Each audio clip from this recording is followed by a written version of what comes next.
د تاریخ له زرینو پاڼو.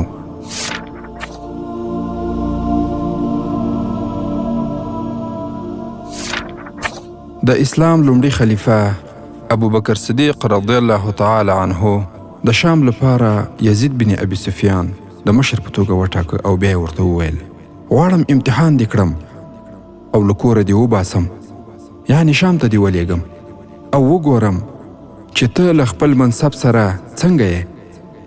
زه به دې معلومات کوم که خپله دنده دې په سمه توګه مخته بیوله نو نور پرمختګ به در کوم، او که دې ناغېړي کوله له دندې به دې ګوښه کړم.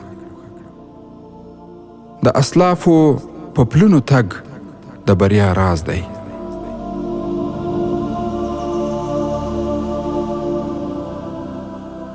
د تاریخ له زرینو پاڼو.